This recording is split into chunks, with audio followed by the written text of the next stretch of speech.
ഹാനീസ് കിച്ചണിൽ ഈ പ്രാവശ്യം കുറേ റെസിപ്പീസ് നമ്മൾ ചെയ്യുന്നുണ്ട്. ഇതെല്ലാം പുതിയ റെസിപ്പീസാണ്. പുതിയ റെസിപ്പീസ് എന്ന് പറയുമ്പോൾ ട്രഡീഷണൽ ആയിട്ട് എനിക്ക് കിട്ടിയ സാധനമാണ്. എന്നാന്ന് വെച്ചാൽ എൻ്റെ അമ്മച്ചി ഒക്കെ ഉപയോഗിച്ച് അമ്മച്ചി പറഞ്ഞു തന്ന, അല്ലെങ്കിൽ അവരുടെ കാലത്ത് സത്യം പറഞ്ഞാൽ ഞാൻ നേരത്തെ പറയാറില്ലേ, എന്നാ ഏതൊരു പെൺകുട്ടിക്കും ഒരമ്മ ഏറ്റവും കൂടുതൽ കൊടുക്കുന്ന ഒരു സ്ത്രീധനോ അല്ലെങ്കിൽ ഒരു സ്നേഹമോ, ഏറ്റവും കൂടുതൽ സ്നേഹത്തെക്കാട്ടിലും ഒരു വീട്ടിലേക്ക് കെട്ടിച്ചു വിടുമ്പോൾ അമ്മമാർ പറഞ്ഞു വിടുന്ന ഏറ്റവും വലിയൊരു കാര്യം നമ്മുടെ പാചകത്തെക്കുറിച്ചാണ് അല്ലേ. അപ്പം എന്നാ ചെയ്യുന്നത്, മിക്ക പെൺകുട്ടികൾക്കും ഒരു റെസിപ്പി ബുക്ക് അമ്മയുടെ ഉണ്ടാവും. പക്ഷെ ഇപ്രാവശ്യം ഞാൻ കോട്ടയത്ത് വീട്ടിൽ പോയപ്പോൾ എൻ്റെ അമ്മച്ചി തന്ന ഒരു ബുക്കുണ്ട് എൻ്റെ കയ്യിൽ. അമ്മച്ചിയൊക്കെ അന്നത്തെ കാലത്ത് എഴുതി വെച്ചതായിരിക്കാം, പക്ഷെ അതൊക്കെ ഈ പറഞ്ഞ പോലെ പിച്ചി കീറിയൊക്കെ പോയേക്കുവാ. പക്ഷെ എന്നാലും അമ്മച്ചി അടുത്തിരുത്തിയിട്ട് ഞാൻ വായിച്ച് ഞാനായിട്ട് അത് എഴുതിയെടുത്ത കുറച്ച് റെസിപ്പീസ് കിട്ടിയിട്ടുണ്ട്. അതാണ് ഞാൻ ഇപ്രാവശ്യമൊക്കെ ട്രൈ ചെയ്യുന്നത്. ഈ പറഞ്ഞ പോലെ ഒത്തിരി എളുപ്പമാണ്, പക്ഷെ നല്ല രുചിയാണ്. ഇപ്രാവശ്യം ഒരു ചിക്കൻ കറിയാണ് ചെയ്യുന്നത്. ചിക്കൻ കറി എന്ന് പറയുമ്പോൾ ഇതിനകത്ത് ഒരുപാട് എന്താ പറയുക ഇൻഗ്രീഡിയൻസ് ചേർന്നിട്ടുള്ളൊരു പ്രശ്നമല്ല, പക്ഷെ എളുപ്പ വഴിയില്ല. എന്നാൽ ഇത് എന്നൊക്കെ ചേർന്ന് വെച്ചാൽ മല്ലിപ്പൊടി, മുളക് പൊടി മഞ്ഞപ്പൊടി ഉണ്ട്, പക്ഷെ ഗരം മസാല ഉണ്ട്, പക്ഷെ ഇതിനകത്ത് മല്ലിപ്പൊടി ഇല്ല. എന്നാൽ പിന്നെ ബാക്കിയൊക്കെ ഉണ്ടോ എന്ന് ചോദിച്ചാൽ എല്ലാം ഉണ്ട്, പക്ഷെ എന്നാ അല്ലറ ചില്ലറയൊന്നും ഇല്ല. ഇന്ന് ചെയ്യാൻ പോകുന്ന ഒരു സിമ്പിൾ റെസിപ്പിയാണ്. ഒരു ചിക്കൻ്റെ കറിയാണ് ചെയ്യാൻ പോകുന്നത്. കറിയാവാം, റോസ്റ്റ് ആക്കാം, അതൊക്കെ നമ്മുടെ ഇഷ്ടം. ഇത് ഏറ്റവും എളുപ്പമാണ് ചെയ്യാനും. അപ്പോൾ ഇതിന് വേണ്ടിയ കാര്യങ്ങൾ എന്നാന്ന് വെച്ചാൽ ഏറ്റവും കൂടുതൽ എനിക്ക് തോന്നുന്നു അമ്മച്ചിമാരൊക്കെ ഉപയോഗിച്ചുകൊണ്ടിരുന്ന ചെറിയ ഉള്ളിയാണ്, സവാളയെക്കാട്ടിലും. എന്നെ സംബന്ധിച്ചും മിക്കവരും എന്നോട് പറയാറുണ്ട് സവാളയെക്കാട്ടിലും പാടാ ചെറിയ ഉള്ളി പൊളിക്കാനൊക്കെ ആയിട്ട്. പക്ഷെ എന്നാലും ഇച്ചിരി ഇടുന്നതും അതിൻ്റെ രുചി വ്യത്യാസം നല്ലോണം വരും കേട്ടോ. അപ്പം അതിന് വേണ്ടി ഇൻഗ്രീഡിയൻസ് എന്നാന്ന് വെച്ചാൽ, ഇതിപ്പോൾ ഞാൻ ഒത്തിരി ചെറിയ ഉള്ളി, ഇങ്ങനത്തെ ഉള്ളി പൊളിക്കാനാ പാട്, അതുകൊണ്ടാണ് നമ്മൾ ഏറ്റവും കൂടുതൽ ചെറിയ ഉള്ളി എടുക്കാൻ മടിക്കുന്നത്. അപ്പം ഇതൊരു 5-6 എണ്ണം ചെറിയ ഉള്ളി വേണം. അത് കഴിഞ്ഞാൽ ഒരു 4 പച്ചമുളക്, അത് എരിവ് അനുസരിച്ച് നമ്മൾ കൂട്ടിയാൽ മതി. 1 കിലോ ചിക്കൻ്റെ കണക്കാണ്, അപ്പോൾ അതനുസരിച്ച് എടുക്കുക. പിന്നെ ഉള്ളത് ഒരു കഷ്ണം ഇഞ്ചി, അതായത് ഒരു കഷ്ണം ഇഞ്ചി എന്ന് പറയുമ്പോഴത്തേക്ക് ഒരു ഡെസേർട്ട് സ്പൂൺ അരിഞ്ഞു വന്നാൽ എത്ര വരും അതനുസരിച്ച്. അതേ കൂട്ട് തന്നെയാണ് നമുക്ക് വെളുത്തുള്ളി വേണ്ടിയത്. പിന്നെ ഉള്ളത് കുറച്ച് ഗ്രാമ്പൂ എന്ന് പറയുമ്പോൾ ഒരു 3-4 എണ്ണം അത്രേ വേണ്ടുള്ളൂ. പിന്നെ ഉള്ളത് പട്ട, ഏലക്ക, പിന്നെ ഉള്ളത് കുറച്ച് മുളക് പൊടിയാണ്. സാധാരണ അന്നത്തെ പറയുന്ന കാശ്മീരി മുളക് പൊടി അങ്ങനെയൊന്നും ഇല്ല, സാധാ മുളക് പൊടിയെ പൊടിച്ചിട്ടുള്ളൂ എന്നാണ് പറഞ്ഞത്. അതുകൊണ്ട് ഇതിപ്പോൾ സാധാ മുളക് പൊടിയാണ്. പിന്നെ കുറച്ച് മഞ്ഞൾപ്പൊടി, ഇത് കുറച്ച് തക്കാളി, 1 കിലോയ്ക്ക് ഒരു 4 തക്കാളി. ഇതാണ് ഒരു മീഡിയം സൈസ്, നമ്മുടെ അളവ് ഞാൻ എപ്പോഴും പറയുവല്ലേ. അപ്പോൾ ഇനി നെക്സ്റ്റ് വേണ്ടിയത് അതേപോലെ തന്നെ ഒരു 2 വലിയ സവാള അരിഞ്ഞതാണ്.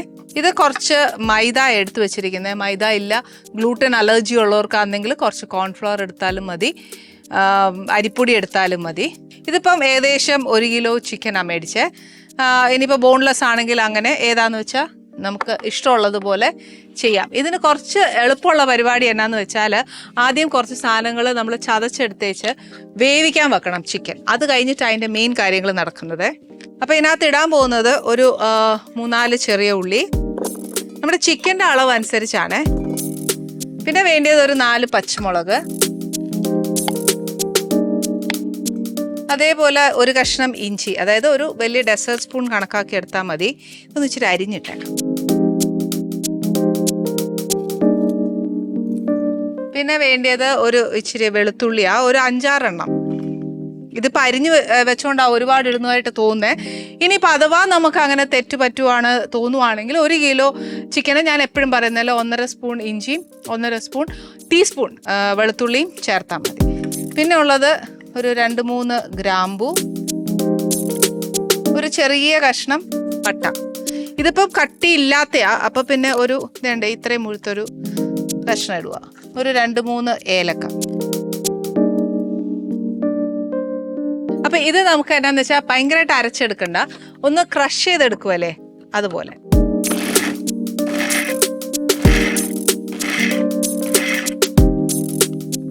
ഓക്കെ, ഇത്രയും മാത്രം അതിനെ എടുത്തേച്ചാൽ മതി. ഇനി എന്നാ ചെയ്യേണ്ടതെന്ന് വെച്ചാൽ ഈ ക്രഷ് ചെയ്തത് ഇതിനകത്തോട്ടിടുക.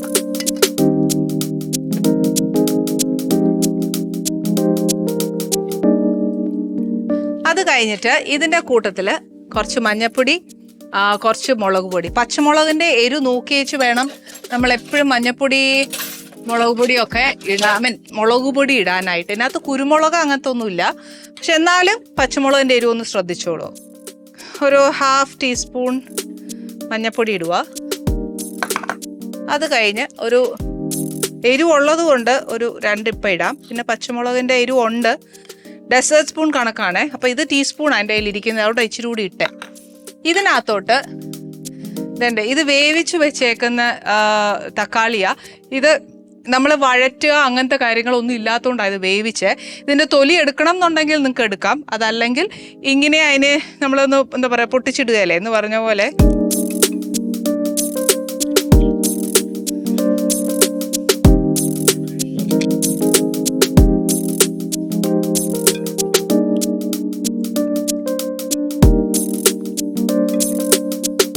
തക്കാളി നല്ലതായിട്ട് അങ്ങ് ഉടച്ച് അതിനകത്തൊന്ന് ചേർത്തേച്ച് ഇനി ചെയ്യേണ്ടത് എന്നാന്ന് വെച്ചാൽ ആ ചിക്കൻ ഇതിനകത്തോട്ട് ഇടും.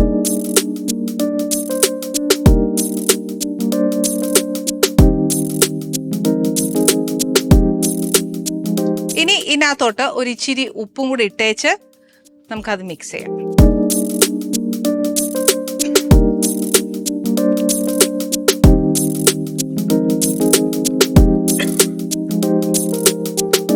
ആക്ച്വലി ചിക്കൻ അതിനകത്ത് നമ്മൾ ചിക്കനിൽ നിന്ന് വെള്ളം ഊറി അതിനകത്ത് ചിക്കൻ കിടന്ന് വേവണം എന്നാണ് ശരിക്കും പറയുന്നത്. അതാ ഏറ്റവും ടേസ്റ്റ്. പക്ഷെ എന്നാന്ന് വെച്ചാൽ ഈ ഒരു കറിക്കുണ്ടല്ലോ ഒത്തിരി ഗ്രേവി ഇല്ല. അപ്പം നമ്മൾ എന്നാ ചെയ്യണം, ഒരു ഇച്ചിരി ചിക്കന് ഗ്രേവി വരാനായിട്ട് ഞാൻ ഒരു ഇച്ചിരി വെള്ളം ഒഴിച്ചു കൊടുക്കുക. വെള്ളം ഒഴിച്ചുള്ള ഗുണം എന്നാന്ന് വെച്ചാൽ തിളയ്ക്കുന്ന ഉടനെ തന്നെ ചിക്കനിൽ നിന്നുള്ള വെള്ളവും ഊറും. അപ്പം എന്നാ ചെയ്യാം, നമുക്കൊരു ഇച്ചിരി വെള്ളം ഒഴിച്ചു കൊടുക്കാം. അതിൻ്റെ കൂടെ തന്നെ ഗ്രേവി വേണം, അതുകൊണ്ട് ഒരു ഇച്ചിരി വെള്ളം അത്യാവശ്യമാണ്. ഇനി എന്നാ ചെയ്യേണ്ടതെന്ന് വെച്ചാൽ ഈ ചിക്കൻ കംപ്ലീറ്റ് ആയിട്ട് ഒന്ന് വെന്ത് കിട്ടണം. വെന്ത് കിട്ടണം എന്ന് പറഞ്ഞാൽ ചിക്കൻ അല്ലെങ്കിലും വേവണം. പക്ഷേ ഇനി ഇത് ചെയ്യാൻ പോകുന്നത് എന്നാന്ന് വെച്ചാൽ ചിക്കൻ ഒന്ന് വെന്ത് കഴിഞ്ഞിട്ട് നമുക്ക് ഈ ചിക്കനെ ഒന്ന് വറുത്തെടുക്കണം. ഇത് ചെയ്യാൻ പോകുന്നത് ശരിക്കും വെളിച്ചെണ്ണയിലല്ല ചെയ്യുന്നത്, റിഫൈൻഡ് ഓയിലല്ല ചെയ്യുന്നത്. അതാകുമ്പോൾ കുറച്ചുകൂടെ എനിക്ക് ചെയ്തപ്പോൾ വെളിച്ചെണ്ണയെക്കാട്ടിലും കുറച്ചുകൂടെ ടേസ്റ്റ് റിഫൈൻഡ് ഓയിലുണ്ടെന്ന് എനിക്ക് തോന്നി. അതുകൊണ്ട് ഞാൻ ചെയ്തതാ. നമ്മുടെ ഈ ചിക്കന് ഇതൊരു 3/4 വെന്തോന്ന് ചോദിച്ചാൽ ഇല്ല, 1/2 ആയി കാണും, അത്രേ ഉള്ളൂ. അത് മതി.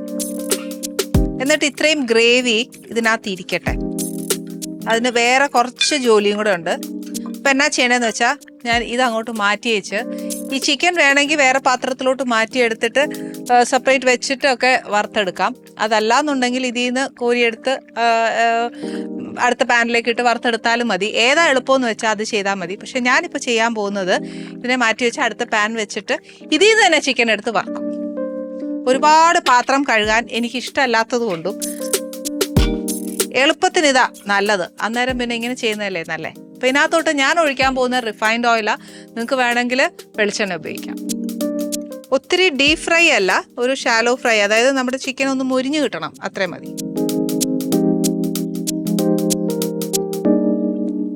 എണ്ണ ചൂടാവുന്നതിന് മുമ്പ് ഇതിൽ നിന്ന് എടുത്ത് ഞാൻ ഇതിലിടാൻ പോവാം. കാര്യം എന്താണെന്ന് വെച്ചാൽ വെള്ളമായത്, അപ്പോൾ ഇച്ചിരി എന്നാ പറയുക പൊട്ടിത്തെറിക്കലും ഒക്കെ കാണും. അതുകൊണ്ട് അതൊന്ന് അവോയ്ഡ് ചെയ്യാൻ വേണ്ടി മാത്രം എണ്ണ ചൂടാവുന്നതിന് മുമ്പേ ചിക്കൻ അങ്ങ് ഇടുക.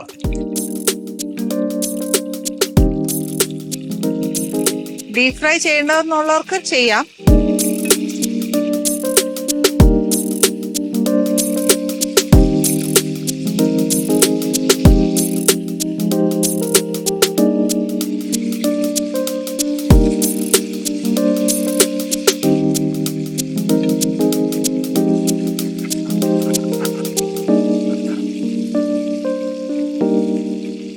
നമ്മൾ ചിക്കൻ വറുക്കാനിട്ടു. ഇപ്പം നിങ്ങൾ നോക്കുമ്പോൾ അറിയാം അത് ഒരുപാട് അങ്ങ് മുരിഞ്ഞിട്ടില്ല, കുറച്ചേ മുരിഞ്ഞിട്ടുള്ളൂ. അപ്പൊ ഇതിനെ ഞാൻ എന്നാ ചെയ്യാൻ പോകുന്നത്, തിരിച്ച് ഈ ഗ്രേവിയിലോട്ടാണ് ഇടാൻ പോകുന്നത്. ഇനി ഞാൻ നേരത്തെ മൈദ വെച്ചു എന്ന് പറഞ്ഞില്ലേ, ആ മൈദ വേണമെന്നുണ്ടെങ്കിൽ ഈ സമയം നമ്മൾ ഈ ഗ്രേവി തിളപ്പിക്കുന്ന സമയം ഗ്രേവി ഒന്ന് തിക്കാവാൻ വേണ്ടി കുറച്ച് കലക്കി ഒഴിക്കാം. മസ്റ്റ് അല്ല, വേണമെങ്കിൽ മാത്രം. അതല്ല നമ്മുടെ തനി നാടൻ ടേസ്റ്റിൽ പോകാനായി ഇഷ്ടമെന്നുണ്ടെങ്കിൽ ഇങ്ങനെ ചേർത്താൽ മതി. ഇതിനൊരു കുറച്ചൊരു ഗ്ലേസിങ് കിട്ടും, കുറച്ച് ഗ്രേവിക്ക് തിക്നെസ് കിട്ടും. ഒരുപാട് മൈദ ചേർക്കാനല്ല, ഒരു ഇച്ചിരി മൈദ ചേർത്താൽ മതി. അപ്പൊ ഇപ്പൊ ചെയ്യാൻ പോകുന്ന കാര്യം എന്നാന്ന് വെച്ചാൽ ഈ വറുത്ത ചിക്കൻ ഞാൻ തിരിച്ച് നമ്മൾ ഗ്രേവിയിലേക്ക് ഇതിനകത്തോട്ട് അങ്ങ് ചേർക്കും. നമ്മൾ എടുത്ത ഗ്രേവി അതേ സെയിം സാധനം. ഓക്കെ, ഈ ചിക്കൻ ഇതിനകത്തിരിക്കട്ടെ. ഈ സമയത്ത് നമ്മളിവിടെ നേരത്തെ അരിഞ്ഞു വെച്ചിരുന്ന ഉള്ളിയില്ലേ, അത് ഇതിനകത്തോട്ട് ഇട്ട് കുറച്ചൊന്ന് ബ്രൗൺ ആക്കി എടുക്കണം.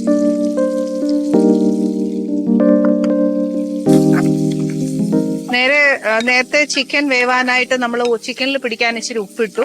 പക്ഷെ എന്നാലും ഇതിനകത്തോട്ടും കൂടെ ഒരു ഇച്ചിരി ഉപ്പിട്ടാൽ തരക്കേടില്ല. ഒരു ഇച്ചിരി ഉപ്പിടാവേ. അതിന്റെ കൂട്ടത്തിൽ തന്നെ എണ്ണയും അങ്ങ് തീർന്നുകൊണ്ട് ഇച്ചിരി എണ്ണയും കൂടെ ഒഴിക്കുക.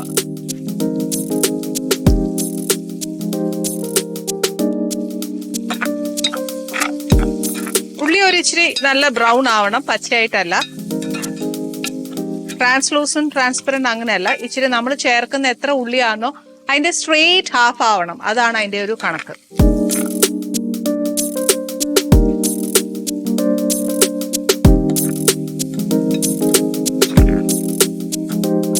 ചൂടായി കിടക്കുന്ന എണ്ണയിൽ ഉള്ളി മൂക്കാൻ വലിയ താമസമൊന്നുമില്ല. അതും കട്ടിയുള്ള ചീനച്ചട്ടി ആണെങ്കിൽ ഒത്തിരി എളുപ്പമാ. പിന്നെ ഈ നോൺ സ്റ്റിക് പാന് ഒന്നും അധികം ഉപയോഗിക്കരുതെന്നാ പറയുന്നത്. ഏറ്റവും നല്ലത് ഇരുമ്പ് ചട്ടിയാന്നാ പറയുന്നത്. പക്ഷെ ഇത് വേഗം ആവും കേട്ടോ. ഇതിനകത്ത് കറിവേപ്പിലയും മല്ലിയിലയും 50-50 ബേസിസ് ഇടാം. അതല്ല കറിവേപ്പില മാത്രം മതി എന്നുണ്ടെങ്കിൽ അങ്ങനെ ഇടാം, മല്ലിയില മാത്രം മതി എന്നുണ്ടെങ്കിൽ അങ്ങനെയും ഇടാം.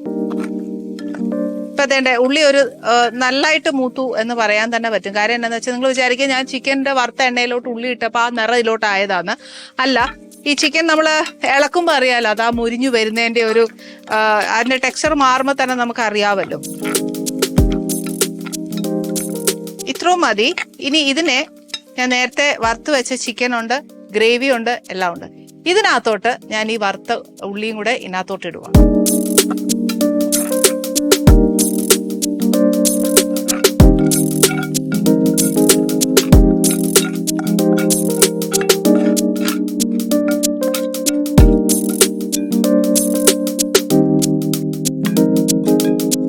ഇനി ഇതിന്റെ ഏറ്റവും കൂടുതൽ ചെയ്യേണ്ടത് എന്താന്ന് വെച്ചാൽ ചെറിയ തീയയിലിരുന്ന് ആ ചിക്കനകത്തോട്ട് നമ്മൾ ചേർത്ത മസാല കംപ്ലീറ്റ് പിടിക്കണം.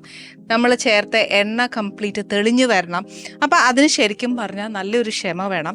ക്ഷമയുണ്ടെങ്കിൽ മാത്രമേ ഈ കറിക്ക് ഒരു ടേസ്റ്റ് വരത്തുള്ളൂ. കാര്യം എന്താണെന്ന് വെച്ചാൽ നമ്മളൊന്നും അധികം വഴറ്റും പിടിക്കുകയോ ഒന്നും ചെയ്യുന്നില്ല. ആ മസാല മുഴുവൻ ആ ചിക്കനേൽ പിടിക്കാതെ നമ്മൾ ധൃതി കൂട്ടി എടുക്കുവാന്നേൽ നമ്മൾ ഈ ചേർത്തിരിക്കുന്ന എല്ലാ സാധനത്തിൻ്റെയും ഒരു പച്ച കുത്തൽ അതിന് എന്തായാലും ഉണ്ടാവും. അപ്പോൾ അത് നോക്കിയേച്ച് വേണം എന്താ പറയുക, കറി എപ്പോഴും ഒന്ന് നമ്മൾ ഇടയ്ക്ക് ടേസ്റ്റ് ചെയ്യുക. കാരണം വഴറ്റുന്നില്ലല്ലോ, അതുകൊണ്ട് ഞാൻ പറഞ്ഞതേ ഉള്ളൂ.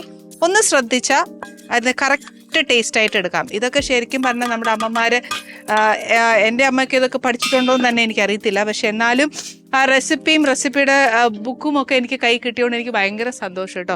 ഇന്ന് എന്താ പറയുക, ട്രഡീഷണലായിട്ട് പാരമ്പര്യമായിട്ട് കിട്ടുന്ന ഓരോ റെസിപ്പീസ് വെക്കുമ്പോഴും ആനീസ് കിച്ചണിൽ വരുന്ന ഓരോ ഗസ്റ്റിനും എനിക്ക് തോന്നുന്നു ഞാൻ പറയാം എന്താ പറയുക, കിട്ടുന്ന ആ രുചി കൂട്ട് എന്നെ സംബന്ധിച്ചിടത്തോളം ഏറ്റവും വലുതാണ്. അതും അവരുടെ ബ്ലെസ്സിങ്സും എപ്പോഴും നമ്മളിനി അത് എങ്ങനെ ഉണ്ടാക്കിയാലും ശരി, ചിലപ്പോൾ ഒരു കൂട്ട് മറന്നുപോയാലും ശരി, നമ്മൾ നിറമനസ്സോടെയും എന്താ പറയുക ഉണ്ടാക്കുവാണെന്നുണ്ടെങ്കിലുണ്ടല്ലോ, അതെത്രയായാലും ആ കറി എന്നും നന്നായിരിക്കും.